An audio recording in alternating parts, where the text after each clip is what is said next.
I like turning the videos to watch and audio to listen to on my laptop or on my phone. I also like to play games on my phone, such as Homescapes and Project Makeover. I may even tend to stress eat. My counselor concluded I turned to entertainment because of my anxiety. That's probably the same reason why I stress eat.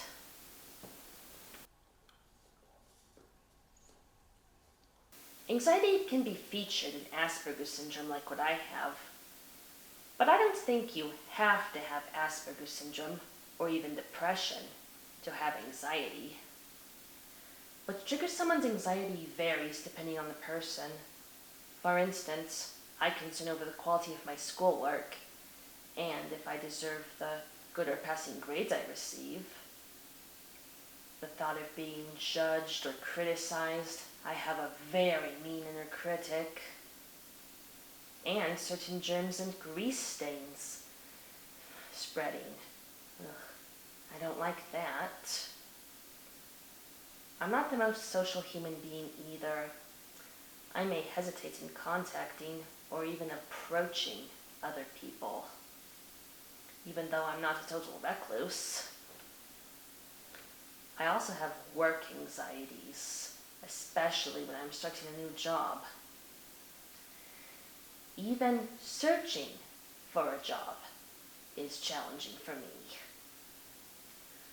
Something else that triggers my anxiety is filing for money-related things such as taxes or college grants. It's also emotionally challenging for me to tackle programs such as Google Ads or other programs that I'm not that used to.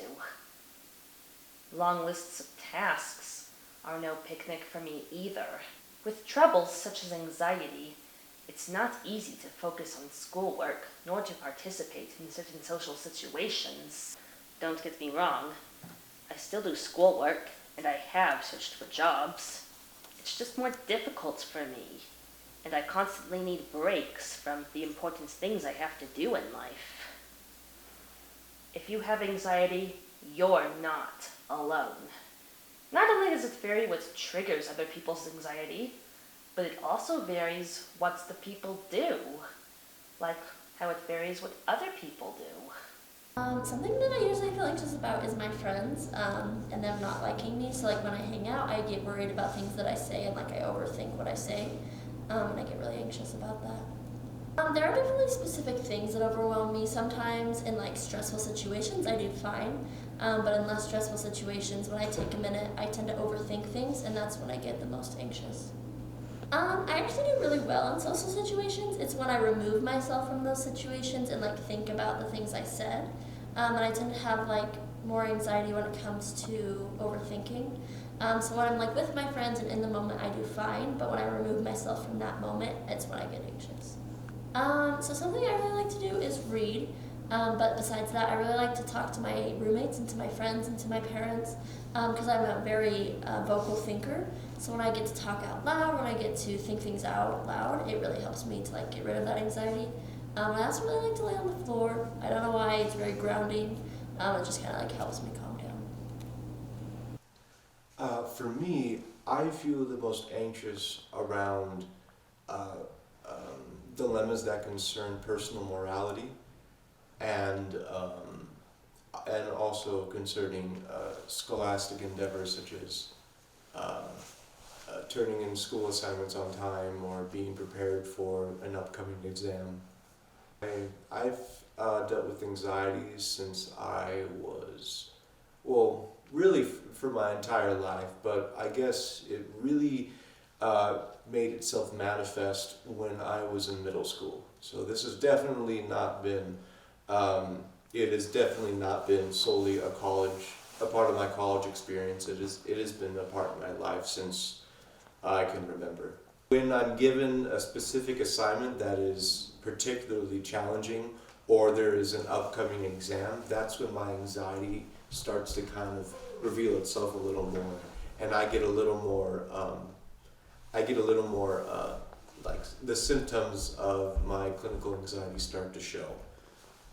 Like I get a little fidgety, and I start to like talk to myself a little more, and my roommates start to notice that. If I found a book that I like, I just read for probably about like an hour.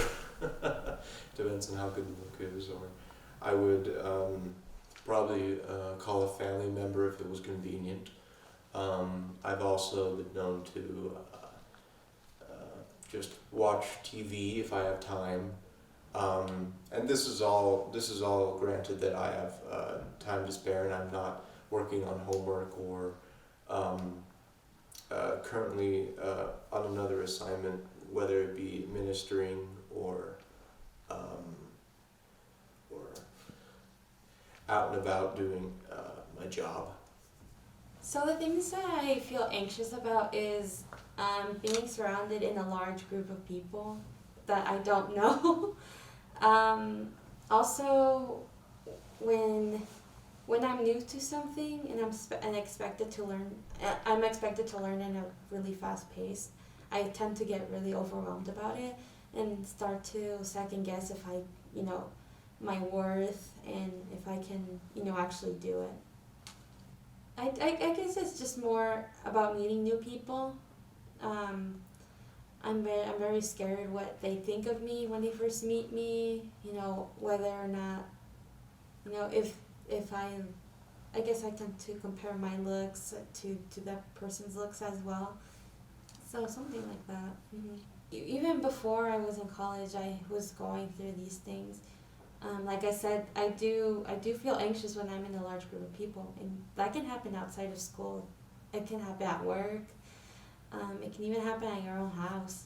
Last semester, definitely. I was taking 6 classes, and they were all 3 to 4 credit classes, and so it was just overwhelming having so much homework pile up and just second guessing myself if I can even do this, if I should even be in school, what would my parents think if I don't pass my classes. So something I like to do is just take a step back, take a small break from the stressors that I have in my life. And so I like to watch anime. So I would go on my laptop and go on Funimation and just watch my anime for maybe 30, maybe to an hour max. Something else I like to do is, it's gonna sound weird, but I like going to work. It's just taking a break from homework and just school, maybe even personal issues that are going on. So just just stepping back from those things. Mm-hmm. I feel anxious about a lot of things. First thing that comes to my mind is dating. I think the second thing also would be finance, grades, job opportunities.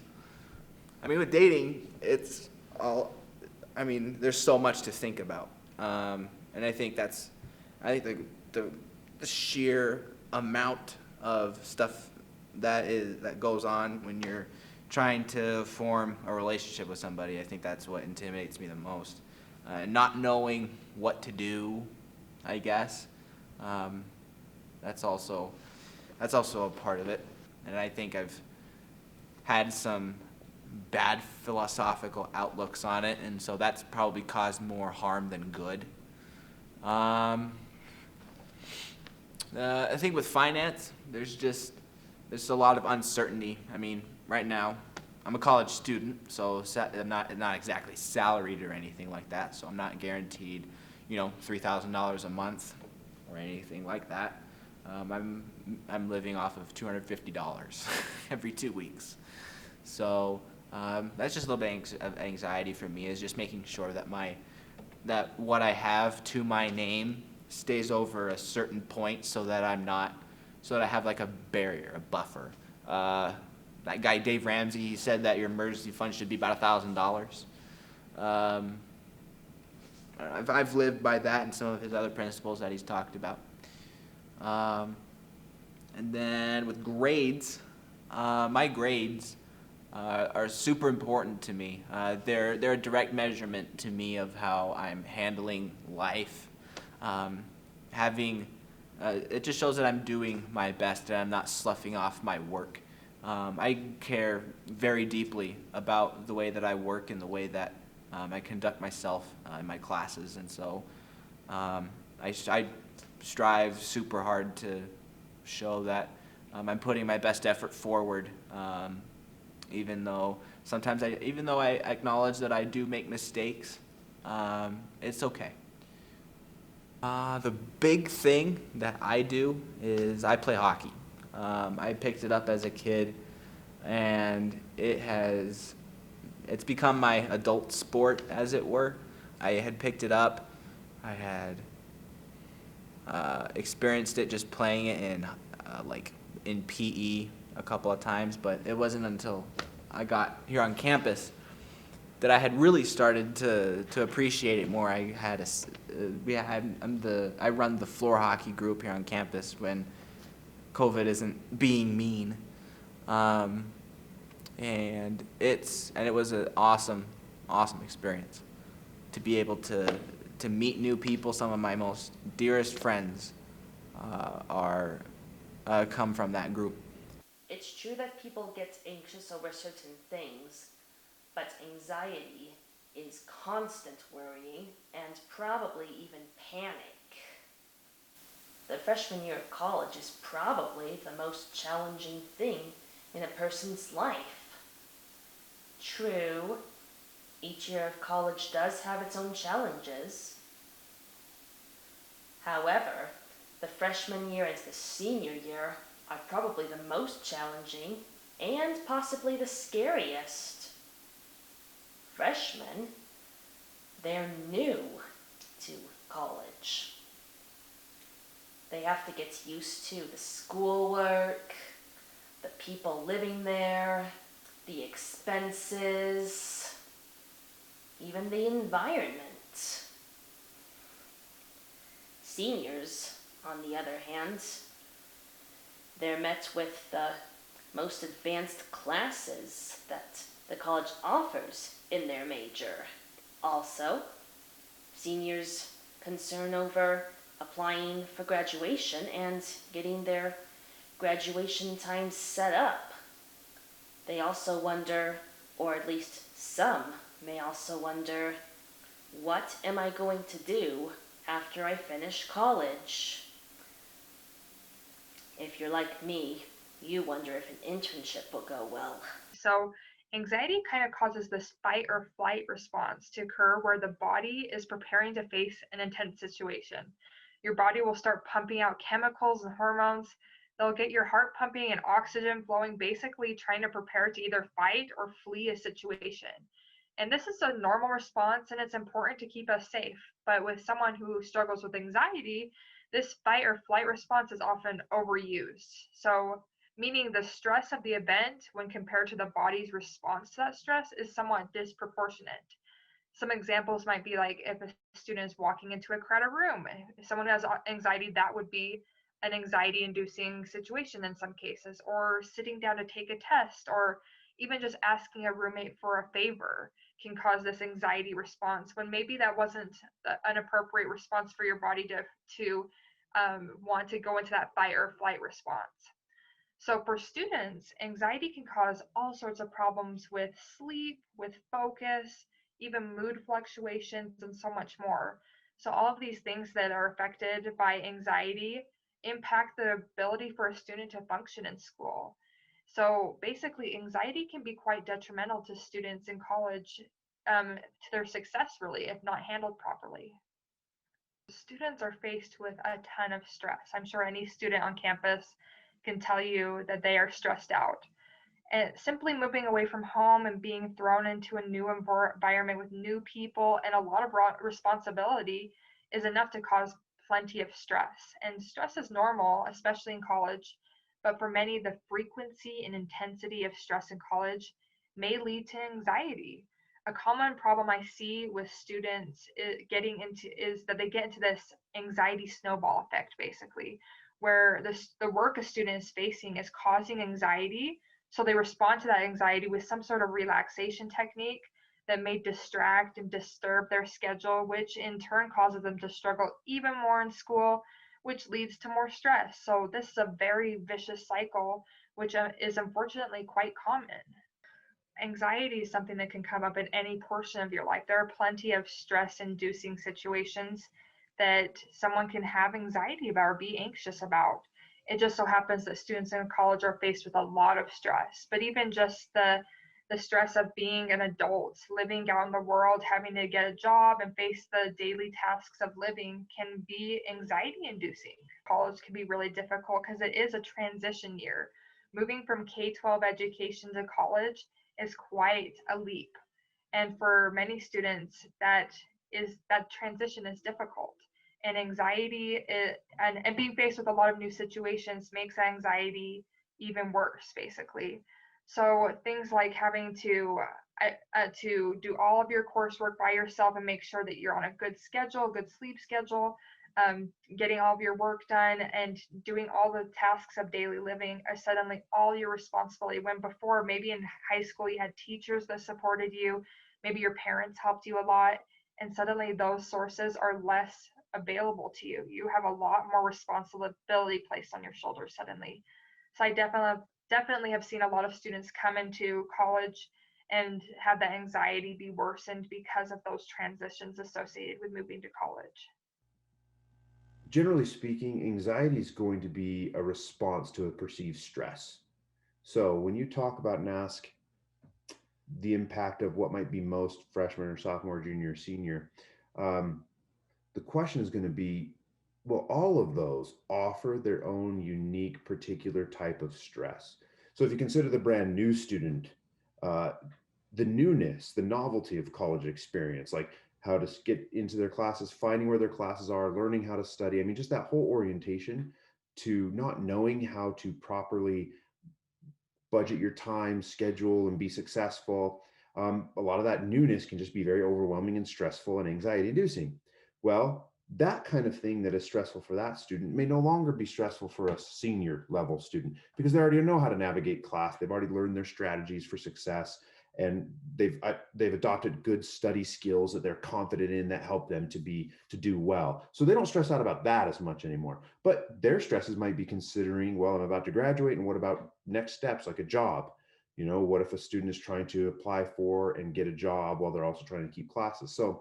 So I wouldn't say, and what I feel fairly comfortable telling you is that I wouldn't say that freshmen or seniors necessarily have more or less anxiety than the other, but the things that are going to induce that stress and an anxiety response are going to be different. And both groups of students and everywhere in between, right, juniors and sophomores, are going to have and experiencing high levels of stress. For students at any level or any year you're in for college, midterms and finals are a high stress and anxiety inducing kind of period for everybody. So the most college students throughout their course of college are going to find peaks and troughs of times when there's stress is high and it goes down a little bit low, and associated kind of feelings of anxiety high and feelings of anxiety low. I would say routinely finals time was always the most stressful time for me. I wouldn't say there was one particular year that was more stressful. Actually, that's not true.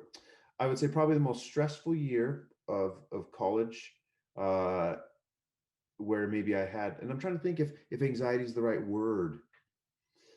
If I'm trying to tie in when I might feel the most anxious about my experiences and most anxiety in response to stress that I experienced in college, then it would have been in graduate school. So, yeah, in my final year of graduate school, when the consequences and the results of my education were coming to a head of career and job placement, that I would say was very anxiety inducing. Making sure you're very careful to separate out feeling anxiety, being anxious, as a result of stress or otherwise, and having anxiety disorders. Those two things are not the same thing.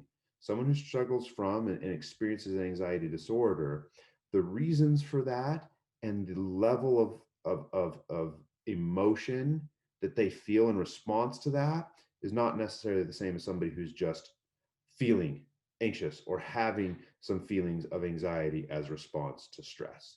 So make sure that you're mindful of that. I mean, having an anxiety disorder is a clinically diagnosable disorder where the anxiety comes, frankly, most directly,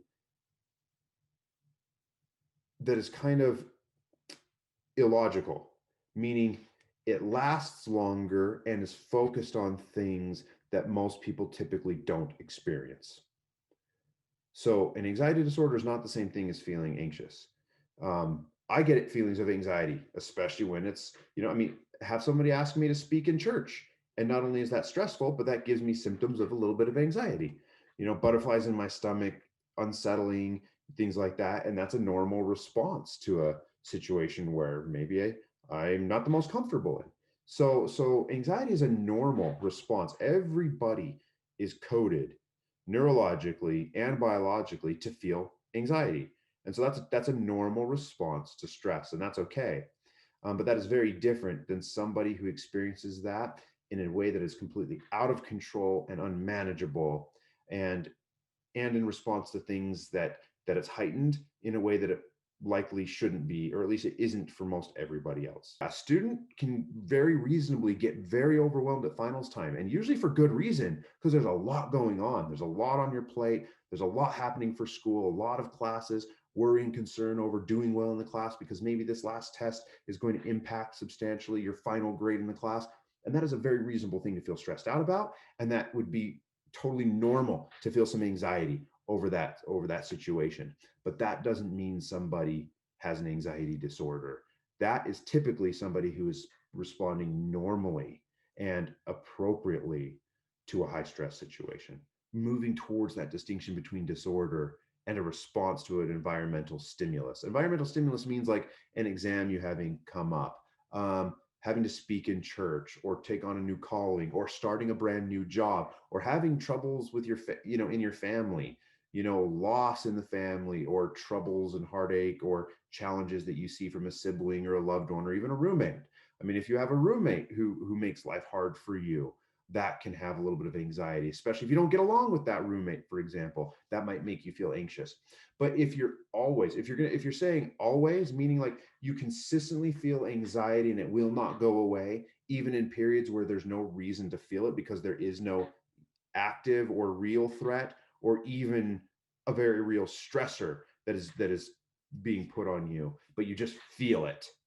That kind of irrational or illogical, or you can't connect it to something type of feeling of anxiety that just won't go away. Now you're moving more towards what I'm talking about with that clinical diagnosis of what anxiety may be. Because an anxiety disorder where it just will not go away may be a particular disorder, that may be a problem that you might not be able to control, and it might be a manifestation of your mind, your cognition, your body responding inappropriately, or it not being able to regulate itself in response to information. Please note, taking breaks is not necessarily a sign of laziness. The person could be struggling with anxiety, depression, and or something else. Before you judge someone, think about it. It's possible that there's something important to know about what that person is going through. Traumatic experiences and what ifs can be discouraging. Also, it is normally scary to try or start new things. And of course, the COVID-19 pandemic of 2020 hasn't made life easier for people either. Something I would say is just take time to like feel in tune with your feelings, because I think it's hard to get caught up in like the everyday movement and like routine of college, and I think it's hard to kind of take a minute and realize, okay, I just need to take a minute and breathe, take a minute to be by myself. So I think just being in tune with your feelings and what's going on is really important. When we're given an assignment, or in general, when your boss um, gives you a job to do, or when you're trying to do the best you can in whatever you're doing. The best you can do is the best you can do. And more often than not, that would be enough. And when it's not, and even if it's not enough, uh, you will always have that satisfaction that you did the best you can do, and that's all you can do. And sometimes it's hard to remember that, but when we do, I mean, no one's perfect, and I guess sometimes it's harder to remember that you're not. It's harder to remember that it's okay that you're not perfect, than it is to try to overcome the anxiety itself. Like, don't be ashamed to take breaks. It's something that I recommend 100%. It's very much needed. Last week, I was actually in Utah just to take a break from the things that are going on here at school and in my personal life, and it was very much needed, and I feel refreshed. So that's something I recommend.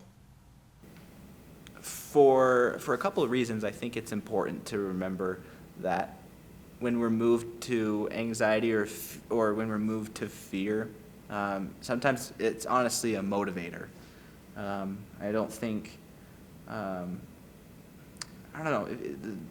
I've always liked the phrase, putting the fear of God into somebody. But if you just separate that into something else, you just have fear of God, right? If you fear God, then you'll do what he asks, right? You'll keep his commandments, you will love him and serve him, but you're not necessarily afraid of him, are you? You care about what his standards are, you care about how you conduct yourself, and you try to give him your best. But the best part of all that is that when you are actually consciously trying to do your best, he acknowledges it and he knows. Because his best is kind of impossible to reach at this point. So giving your best effort relieves a lot of anxiety in me, at least, and I think it can do a lot for many more people.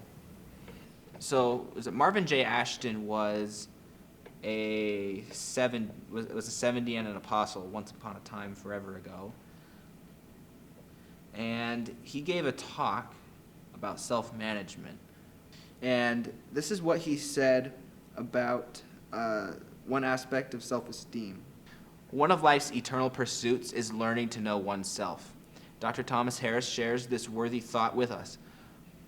Remember this. Most people never fulfill their human promise and potential because they remain perpetually helpless children overwhelmed by a sense of inferiority. The feeling of being okay does not imply that the person has risen above all his faults and emotional problems. It merely implies that he refuses to be paralyzed by them. He is determined to accept himself as he is, but also to assume more and more control of his life. That statement, to me, just sums up my approach to anxiety and some of the qualities that have really troubled me over the years. It's important for us to be able to live with ourselves. I don't know. I can't stress enough the fact that we each need to be aware of our weaknesses, but we don't need to hyper-focus on the weaknesses. It's easy to do. It's easy to assume that we are nothing and that we're inferior, but that's just not true. He called it a sense of inferiority for a reason, because most times the sense of inferiority is not true. It's not real. The first thing I think it's important for students with anxiety to realize they are not alone. There are so many students in the same boat, experiencing the same emotions and the same frustration. And so I think finding a support system is really important. Finding other students who feel the way you do and can support you through that. Then I also think that it's a good idea to question your fears sometimes. It might not work for all people, but I've seen a lot of students who, if they take the time and ask themselves, is the severity of the situation being distorted by my negative thoughts? And then if you feel like that is the case, challenging those fears allows you to take back some of that control. Now, this won't work for everyone, but I think it's a good idea to just start thinking through, is my response to this event appropriate, or am I taking this out of proportion? And then another thing that I think is really important, not just to students with anxiety, but just to everyone, is practicing self-care. Because oftentimes we forget to take care of ourselves. And when we don't take care of ourselves properly, our mental health takes a toll.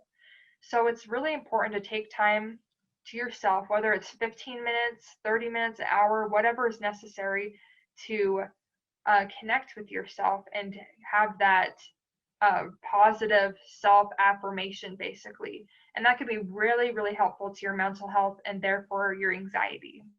And then the last thing I say is, if all else fails, if you're feeling overwhelmed by anxiety, you can't control it, and it's making it so you can't accomplish what you need to in a day, is seek out help. There's plenty of help out there. Like here at BYU Idaho, there's the counseling center with counselors who are willing and able to help you with anxiety. So using those resources is really important as well, especially if you feel like you can't handle on your own. So basically, to recap, the things I would suggest are remembering you're not alone, you've got a support system, questioning your fears, making sure you're taking back some control if possible, practicing self-care, and seeking out help if you need that additional help if you can't handle it on your own. One thing that's really important, I think, generally speaking, is that you understand the limits of your capabilities. A little bit of stress and a little bit of anxiety is normal and sometimes can be really good, because if you didn't care about the result of what you were doing, then you might not feel anxious. So caring about what is going to happen usually will lead to feeling a little bit anxious or a little bit of anxiety with that, and that's okay. But where it gets out of control and out of hand is when you put on yourself burdens of responsibilities that are well above your level to really respond to that. And so, where students, I would say, one way to manage it is be very realistic about how much time you have to do things, and how much time you need to be successful in those things. Some students can work very, very quickly on things and they can take on a little bit more because they're a little bit faster. Some students are a little bit slower and they take a little bit more time, and so maybe they shouldn't take on so much stuff. Or some students maybe have a very high level of expectation of themselves, that they have to get a 4.0 in everything, and that expectation may be a result of anxiety. So one thing that students might do is to maybe evaluate periodically their expectations. What do they expect to accomplish with what they're doing? What kind of pressure do they put on themselves? And maybe ask themselves, why do they have that pressure, and whether or not that pressure is necessary, and maybe think about what they can do to minimize some of that pressure. So could a student maybe take one less class in a semester to maybe reduce some of that? That might be helpful. And it's also important to take care of yourself physically. Sleep well, eat well, and try to do a little bit of getting out and exercising. It sounds oversimplified, but diet, sleep, and exercise are three critical components that can really help with emotional regulation. And a lot of students find when they get high level of negative emotion, it's not uncommon that you would expect to see that one of those three or a couple of those three things are really threatened: diet, sleep, and exercise. A lot of times students feel the most high emotion, it's really hard to control. A lot of times they're not sleeping very well and they're not doing very much to be very active. Or they might even be all three. They're eating kind of cruddy, they're not sleeping very well, and they're not doing anything physically to take care of themselves. So there's a really strong connection to the way you're treating your body and the way that you feel and how well you can respond to the way that you feel. So a big piece of advice would be to try to make sure that you give yourself enough time so that you can actually take care of yourself properly, so that you have the strength to respond to the situations that you take on. And try not to take on too much. Having people to talk to about your struggles and who won't judge you is a blessing. I'd encourage you to seek out those kind of people you're comfortable talking to about your struggles. Anxiety is not uncommon. You're not alone in your worries and possible panic attacks.